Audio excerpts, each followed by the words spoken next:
If you've been watching the channel for a little while now, you've undoubtedly heard me banging on about this idea of visual language. And I talk about this idea a lot, and for good reason. I think personally that visual language and the knowledge of visual language and the use of visual language is the most important thing when it comes to good photography. Plus, I just really love talking about it, so why not? But over the last 8 months or so of doing photography tutorials here on YouTube, I've had a lot of comments from people who are really curious about this topic, really want to know more, and really want to get a bit of a deep dive into the subject. And in terms of me recommending any resources to them to learn more about this idea, I couldn't actually find somewhere that I was really happy with referring to people to. And so I thought, screw it.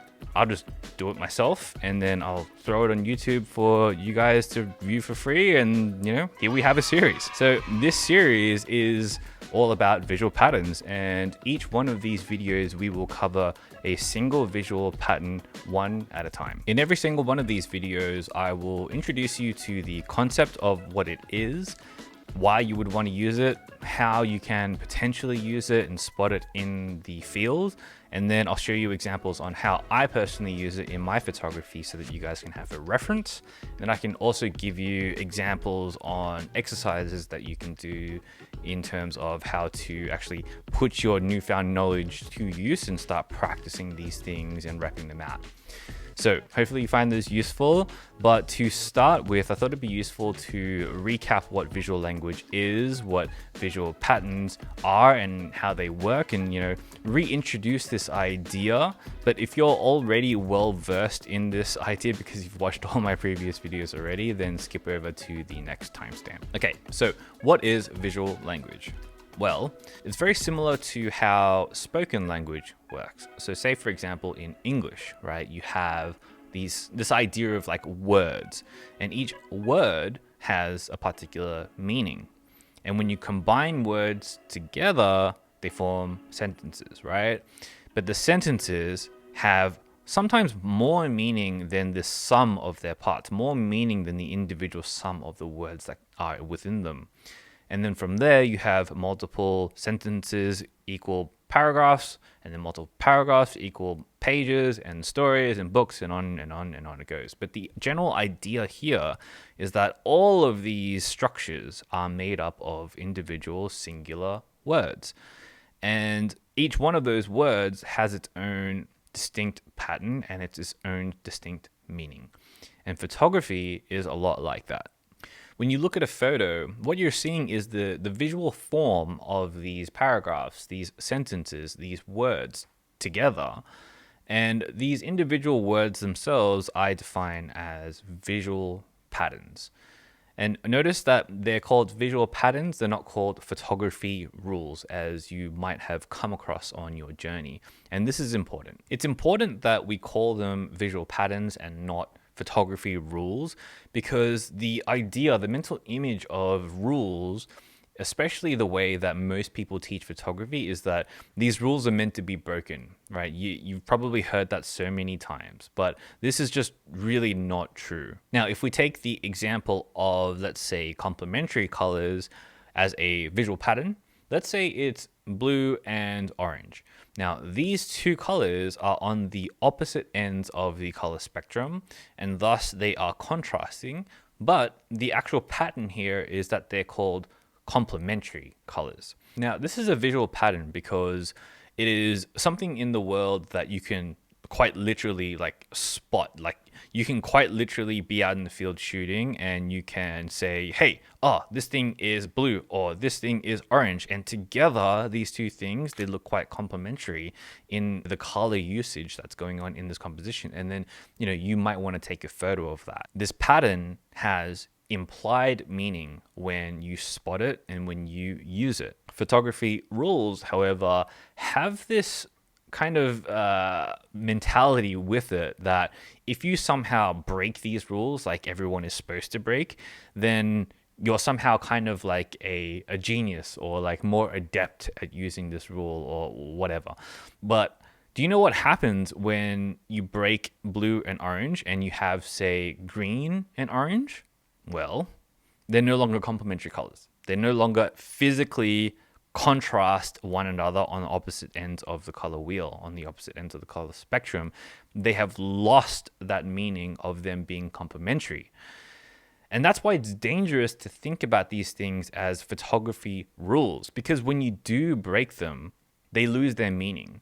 And you have to know when and where and what you're doing in terms of the pattern in and of itself when you're breaking these things. Otherwise, it can just all go to shit, and what you're trying to say actually isn't what is being said. And so the aim of the game here is not to understand these patterns so that you can just break them.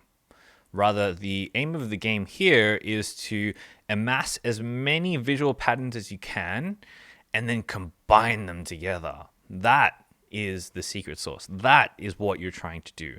It is because when you have multiple visual patterns and you know their meaning and you know the sum of their parts when you combine them, right, and what that sum creates externally, much like the idea of sentences and paragraphs and what that communicates with the combination of those things, then that's when you are starting to get very fluent with your visual language. That's when you start to be able to express yourself in the ways that you want to express yourself through imagery. And so that's what this series is about. It is about increasing your lexicon. It is about increasing your visual vocabulary so that you can spot these things in the real world, so that you can do so with an unconscious intention, because it is your instinct and your reasoning when you're out in the field to say, hey, I like this thing, and I might take a photo of it, but for you to know exactly why you like it to start with, so that you can dissect your things that you gravitate towards, and then you can start to see more of them in the real world and start to add them to what is your style. This is the genesis of your style. All right, with that all out of the way, let's get to today's visual pattern for this video.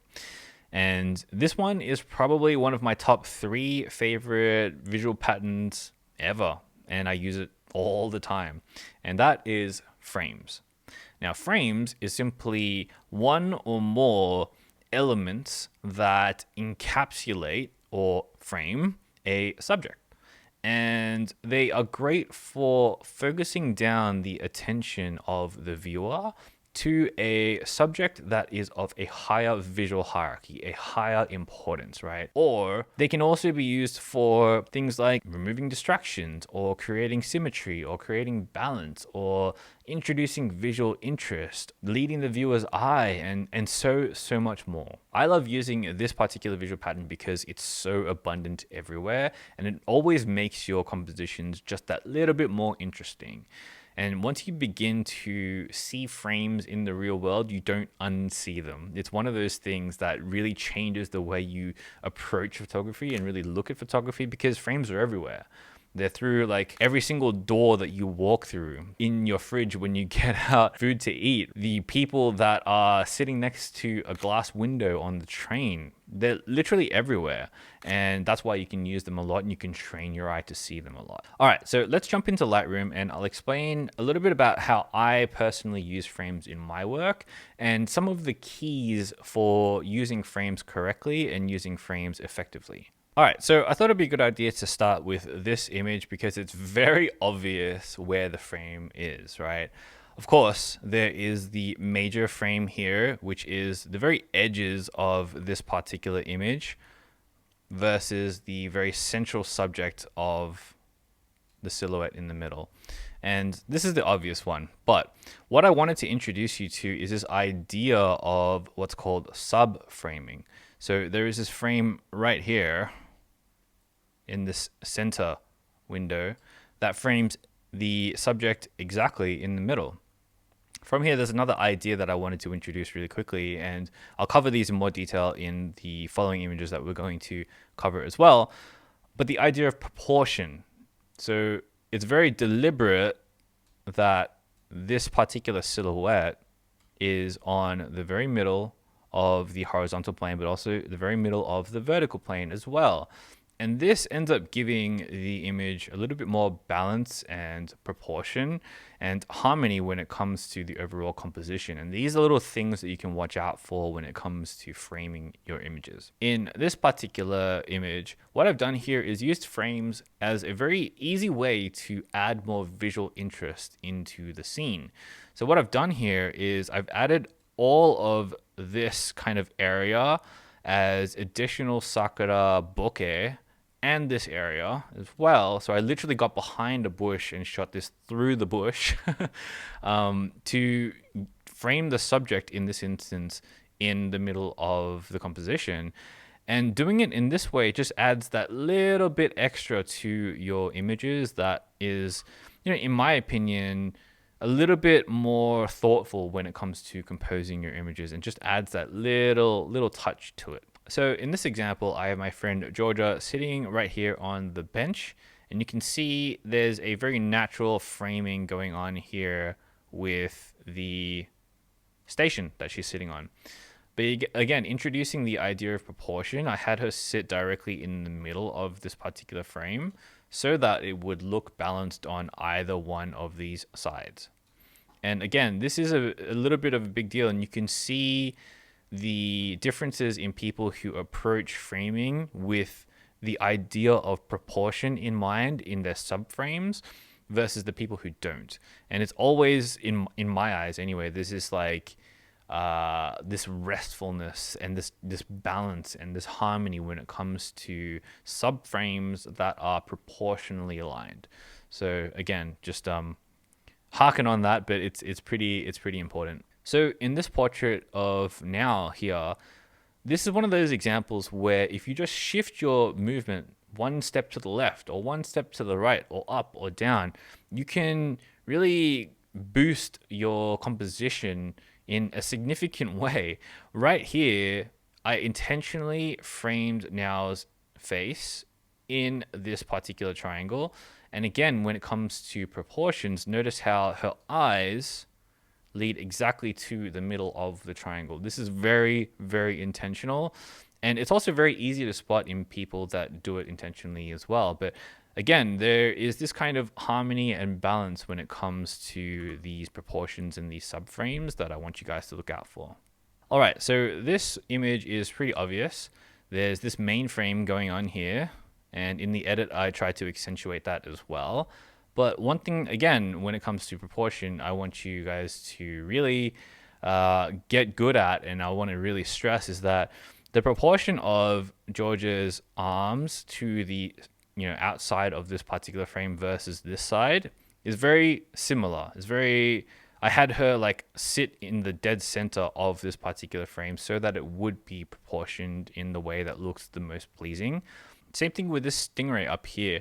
I deliberately waited until the spacing between the edges of the frame were directly in the middle. And that really elevates the proportion game a lot in this instance. So even very simple natural frames can employ this subframing technique. So again, something I want to call out. This one's a pretty obvious one as well. There is this gigantic main frame going on here on the outsides of the main building versus the subject in the middle. But then there is also the subframe here of this particular window and the subject's head being framed exactly in time with that. In this example, it's pretty obvious where the frame is as well. It's just this gigantically white portion framing the head of the Buddha statue here. But again, there is a notion of subframing going on here with both the middles of the horizontal and the vertical aligning with the top of the Buddha's head. Again, very intentional. So frames, again, can be anywhere. You can spot them anywhere. And especially in a plane, there's a very natural frame that goes on in your window. Every window is a frame in and of itself. So in this particular image, we have the very obvious frame of the airplane window framing Mount Fuji. And I took this image as well as the image that was more zoomed in And this image is so much better because there is something that is directing your attention to exactly what's going on in this image. This is a very easy one for if you do architecture photography, for example. So in DDP in Korea, this figure down here in the bottom is framed by this triangle, this very natural triangle in the structures around it. And again, proportion of the triangle is right here in the middle on both axes. So in this example, we have a shot of the Taipei 101, and it's very easy to just shoot these as per normal. But in my opinion, if you take just a little bit more time and try and find an additional frame to put it through, now you have a little bit more visual interest, especially in this, this top area, this side area as well, that just adds a little bit to it, right? That adds a little bit of, imagination to the environment that you might be in when you're taking this image. It adds a little bit of texture to the story of where I took this image in relation to the Taipei 101 itself.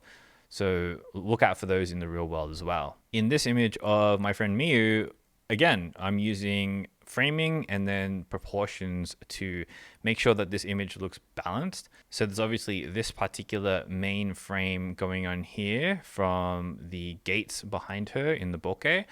But again, there is also this very deliberate action of proportioning out the space between where her eye rests in the actual frame in and of itself. So again, try and look out for these in your compositions as well. All right, hopefully now you have a very good understanding of what frames are and how you might potentially be able to see them in the world.